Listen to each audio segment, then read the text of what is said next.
Hi, welcome to my show and to my range and review show of the Adler RF224.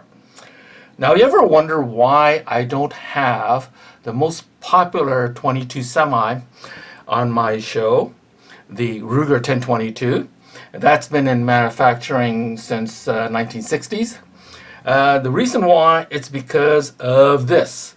Ruger 1022 uses a rotary magazine. And if you haven't noticed, I'm a big fan of the semi-tactical military semi, including 22s like the GSD-16. So therefore, I'm not really a big fan of the rotary, simply because it's lack capacity, and also it's kind of looks weird to me. I prefer box magazine all the time. So that's why I never had a Ruger 1022 in my channel. So you're asking, like, well, why did I buy this? Well, I bought this simply because it came with a adapter. The adapter is also for magazines from a Remington 597. But what I don't understand is that why 597? It's not readily available. Even the big box store right now doesn't have any. They're all sold out. So why come up with use an adapter that's for a magazine that's not readily available? Now I understand why they went and used the 1022 rotary magazine, because by now the patent is expired and they're free to use that. But why couldn't they just go to Daria and just pay them a little and use their magazine technology? So I don't understand that. I mean, it couldn't be that expensive. But instead of going into a rotary magazine that, I'm not a big fan of, and then use an adapter, see, adapter adds another layer of problems to the feeding, to the operation of the rifle. So yeah, I'm not a big fan of it, but the price is attractive. It's $429 Canadian for this. It's an SBR, and that's what Canadian love, is SBR. So that is the reason why I bought this. Okay, it's SBR, and the price is attractive, and I don't have to switch barrels back and forth. So that's a good thing.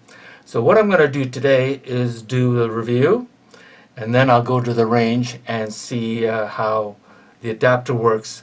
Now, I wasn't able to get a box magazine, the 597, but I did manage to get a drum magazine, a 30 rounder made by ProMag, and I will take that to range and see how that operates.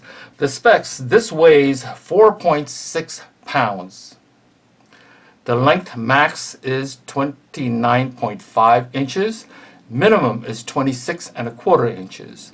LLP max is 13.5 inches. Min is 10.25 inches. Trigger weight averaging 4.5 pounds. And I already mentioned the barrel is 11.7 inches. Now let's start the review from the back and work my way to the front.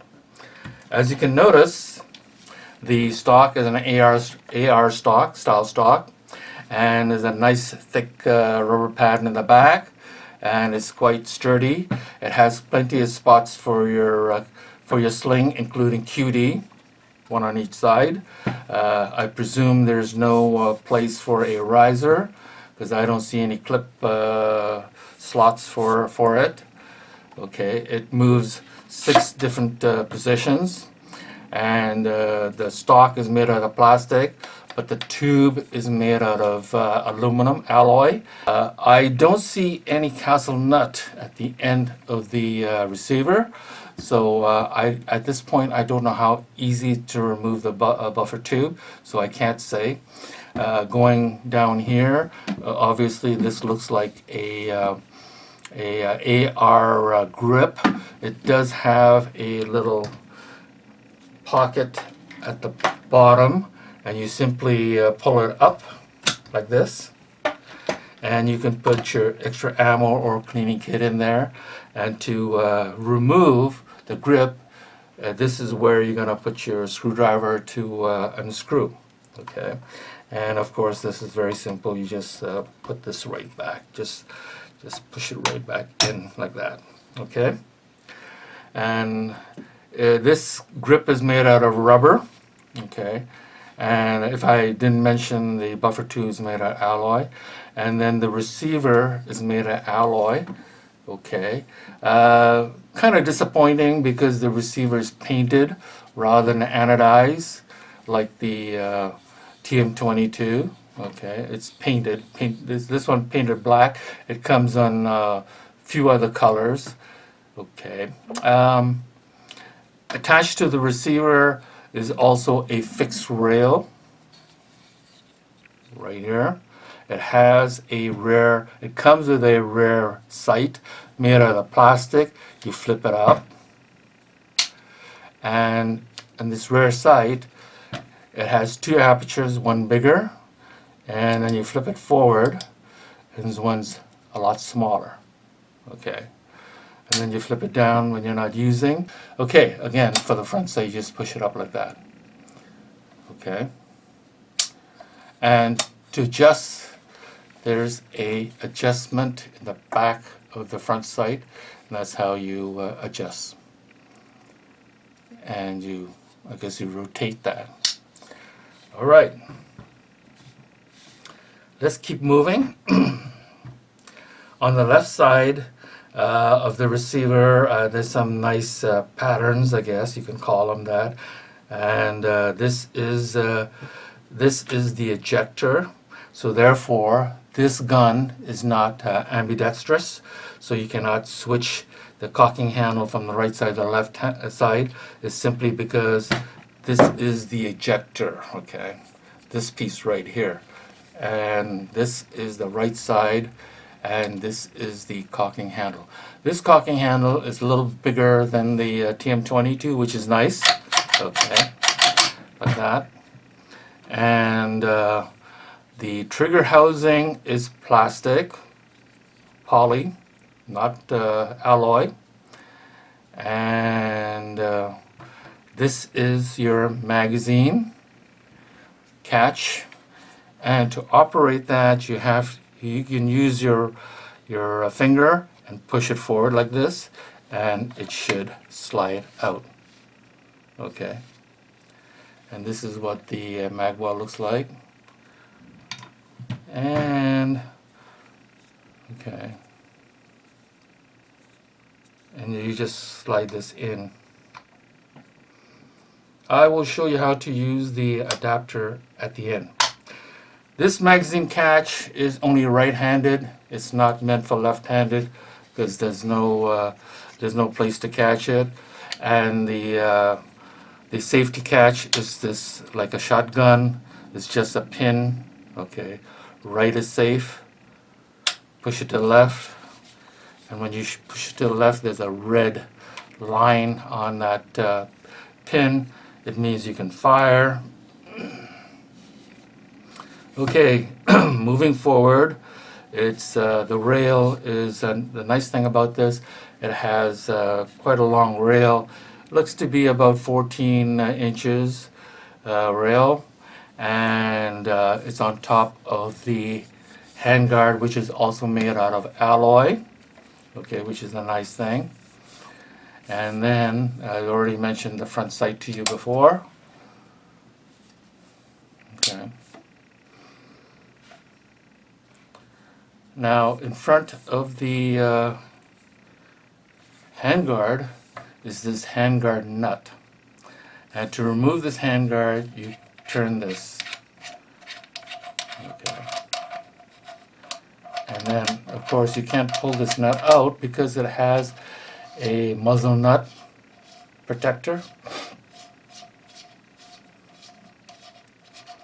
So just simply, which is a nice thing. I presume it's a AR threading.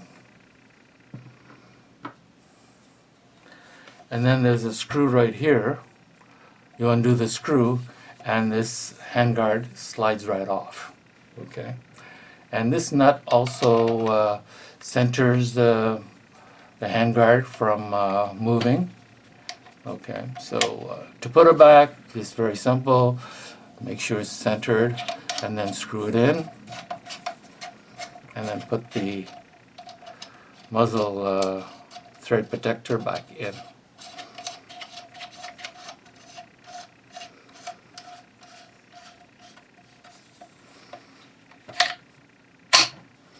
Okay, so that's generally it about the gun. Now, how do you do your fuel stripping? It's actually quite simple. There is these two pins. Okay, there's on the right side of the receiver. There's two smaller pins and one larger pin. You remove the two smaller pin by pushing it through. Okay, so over here, and you can see those pins have dimples on the left side. So which means you push it from the left side, you push it to the right. Okay. Now remember, when you're removing the trigger housing, try to have the hammer back. If you don't, then the hammer spring and the strut will fall out. Okay, so try to remember that. Okay. What I'm going to do now is show you how to use the adapter. Okay. This adapter is for Remington 597. Okay. Unfortunately, I cannot buy the box magazine. However, I do have the drum magazine. So it's very simple. The catch goes to the back, and you just slide it right in. Okay.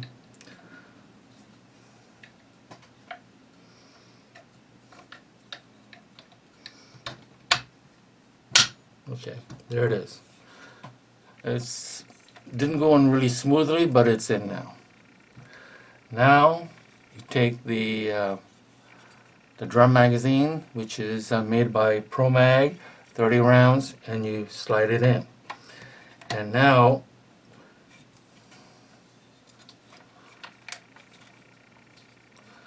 instead of this catch now operates the adapter, but this catch now operates the drum magazine, but it wouldn't fit. Okay, I'm going to have to remove the whole adapter and find out why it doesn't fit. It doesn't fit. Only about 1/4 of an inch it goes in there, and I can tell from the scratch mark that it's getting caught in these two shoulders right here. So now it fits in quite nicely. A little snug, but so you just put it in like this and make sure you go all the way down, okay? Like that, completely down. And now it sticks out like this. All right, now to remove it, of course, this is the new mag catch. You press this button and you pull it out. Like I said, it's a little snug. Now, you could, if you wanted to, you could install this first into the gun and then just leave it there permanently and just slide the mag in and out. Or you could just leave this on the mag permanently and then just use this mag catch to remove it in and out. Okay, like this. Like that. You can slide that in, and now you're in. Okay. To remove, you just remove the whole mag, including the adapter, and you can do that. Now, the disadvantage of doing that is that when you're loading, you don't get to see how the rounds are sitting. Okay, and you should. Why? Because 22's mags are very finicky, and if it's not put in correctly, you're going to have a lot of problems, feeding issues and all sorts. Okay, let's summarize this Adler RF-224, and let's talk about the negative. Okay, the negative is that the body is painted instead of anodized, and when I removed the handguard, a piece of paint fell out. Okay, and I can see where it came off. It came off right about here towards the back. Okay, that was rub against the receiver, and that is obviously a negative. I prefer anodized, like the TM22. I'm okay with this barrel being tapered. It's bigger here, 22.5 millimeter, and it tapers down to 15, whereas the TM22 is 19 millimeter throughout. Okay. Another negative regarding this is that the buffer tube is not removable. At least now I can't see because there's no castle nut. That is a negative. And the biggest for me is the magazine. I'm not a big fan of rotary magazine. I'm even lesser of a fan of the adapter, especially adapter to magazines that's not readily available. Okay, so that's another big negative. What else? Another negative is the mag catch. It's not ambidextrous. It's just, you can only do it with the right hand, right finger. Okay, and it wouldn't have taken them very much to do one on the left side, but they chose not to. It's just straight and smooth. That's a negative. Okay.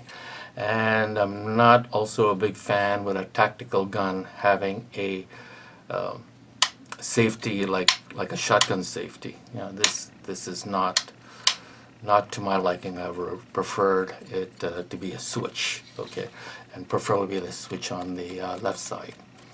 So that's another negative. Okay, the trigger is good.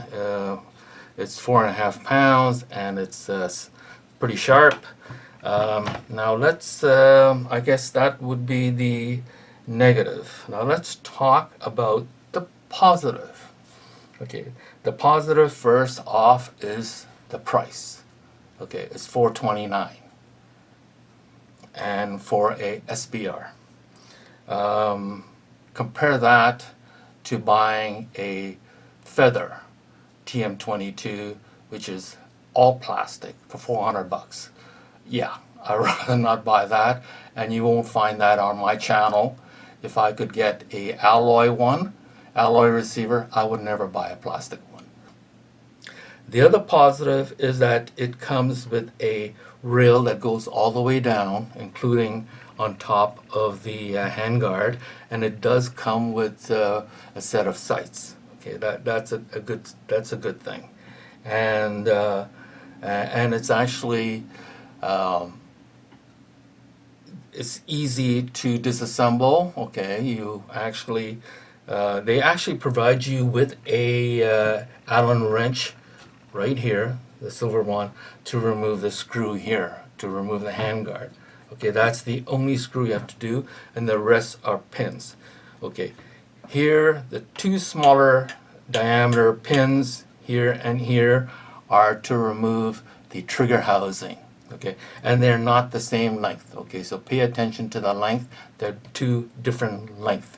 So, and then the thicker one, the thicker diameter pin, and that is for removal of the bolt. Okay, I haven't done it yet, but that is for the bolt. Okay, and all three you drive from the left to the right. Oh, there was something else negative I forgot to tell you, is that the charging handle is also not ambi. You can't just move it to the left, and the reason why is on the left side is your ejector.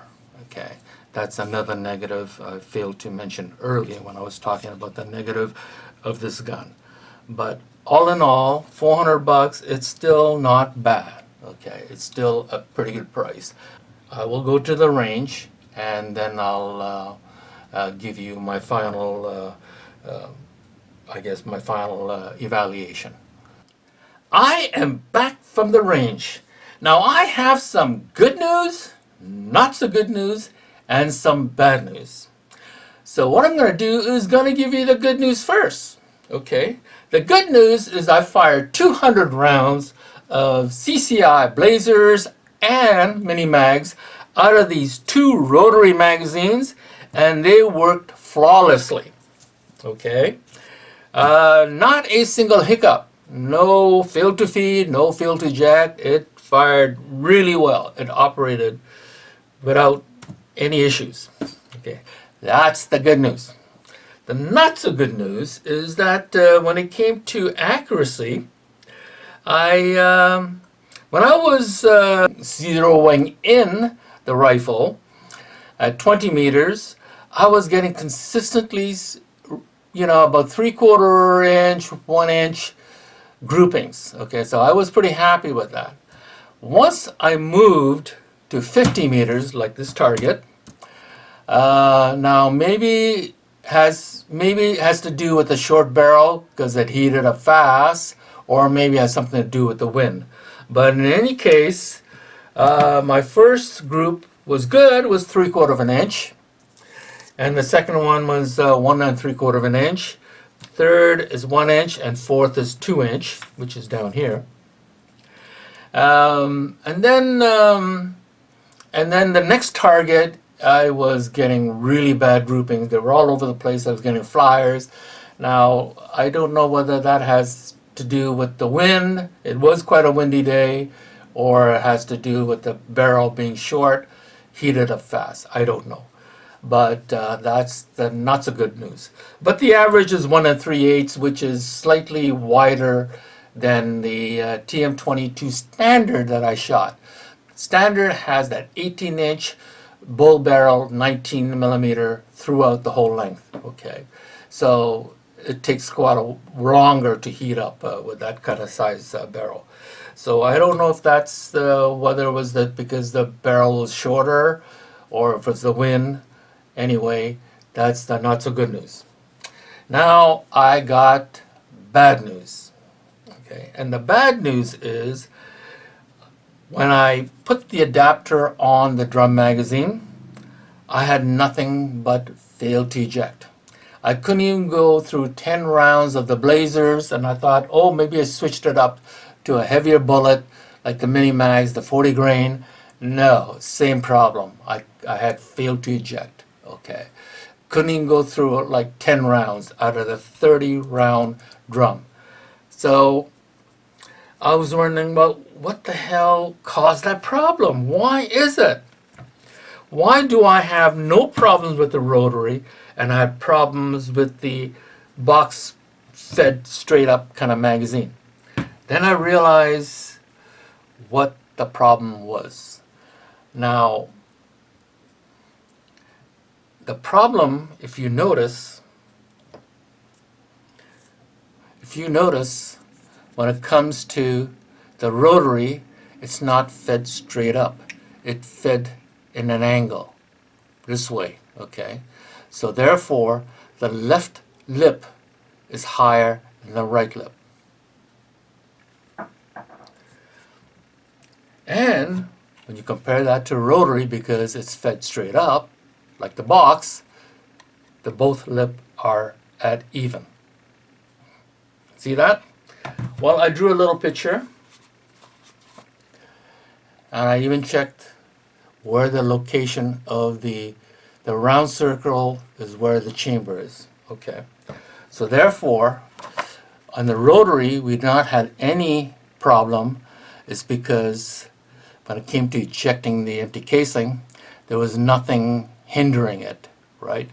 It came out because the right lip, which the casings came out this direction, is lower. Okay, and you notice I even checked the location of the chamber. The chamber is at the same height as the right lip. Not so when it comes to the drum. The chamber is lower than the two lips. So in other words, when it comes to extracting the casing, it probably hit this lip right here, the right lip, and ended up inside the action. And then of course it tried to feed the next round. And that was always the problem. When I remove the empty casing, I always found the next round was about to go in there. One time the empty casing was stuck when the actual round was almost into the chamber. Okay, so now why is it? Why could it not pass that right lip? Now we all know that 22 rim, it's kind of weak to have a proper extractor grab onto and hold onto and then eject it. And Daria TM22 knew that, and that's why the TM22, if you notice, has two extractor. It pulls the round back with two claws, two extractor, and then it gets ejected. Okay, now I don't know if this can fix, but a better extractor could fix that problem or not, I don't know, because I haven't disassembled the bolt yet. But obviously, it's the weak extractor. It's not holding onto the empty casing strong enough to have the ejector shoots it off, like spin it out. Instead, when it gets hit, it just pushes it into towards the chamber, and that is the biggest problem. So the whole reason of why I bought this gun is because of this adapter, and I realized it will not work. So regardless, I don't know if the box magazine, I got the drum, doesn't work. I can assume the box 597 Remington magazine probably won't work either. Okay. So for me, it's a disappointment. I call that a big fail. But I think for you guys, I still would classify this as neutral. Now, why do I classify this as neutral? Well, because when I think about what people are forking out to buy a short barrel, just the barrel, TM22 barrel, that's like $250, and then they have to fork out another $150 for a aluminum handguard for it. You can't have a long handguard. $250 plus $150, that's $400 right there. And then you have to buy another $50 muzzle adapter to make it over 26 inches. That's already $450 right there. You're just getting the barrel, the handguard, and the muzzle device. This one is already $429. So I think that's why I'm neutral. There's one thing I need to point out that could cause some problems in the future. Okay. When I was checking for strikes, I kind of noticed that it barely struck the casing, the primer. I don't even know how it went off. It's so small. Okay, it's like it just barely touched the rim. And on all the casings I checked, it's just barely. So I can see after several, maybe a few thousand rounds, the firing pin could be worn down, and then all of a sudden it'll have failed to fire. Now I compare that to TM22. The strikes looks bigger, longer, and I don't know which rifle this was, but this is pretty obvious. It's much longer, much wider, much deeper. Yeah. So be aware of that when you get failed to fire. It might be the firing pin, but not right now. I think right now it shouldn't have any problem. But further down, further down, who knows? Maybe 4,000, 5,000 rounds. The firing pin may be worn out, and I might have to replace that. Okay, so that kind of concludes the range and review show of the Adler RF224. Thank you very much for joining me. Please hit the like and subscribe button. CCI 48 grams.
Promag drum, CCI, Mag 40 grain.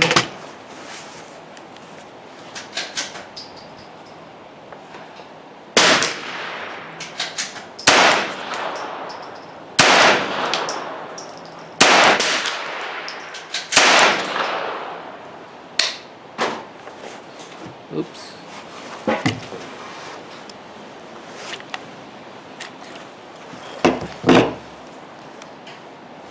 Field to eject. Field to eject. The group is, it got a little bit better on the last block.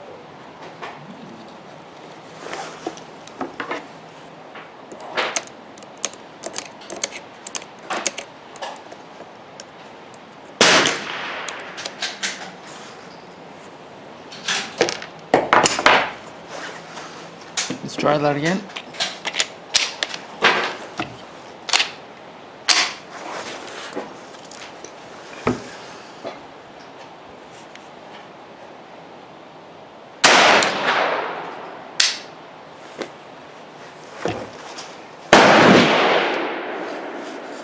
Fail to eject.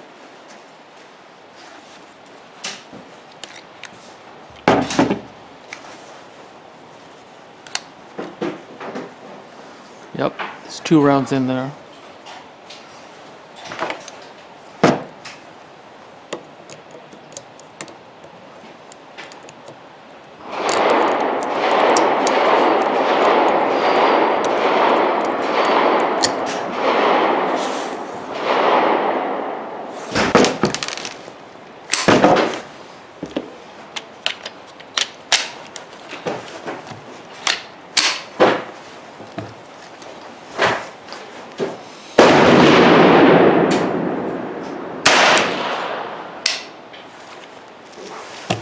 Field to eject. Again, there's 2 rounds in there. Okay, I'm not going to be shooting this anymore.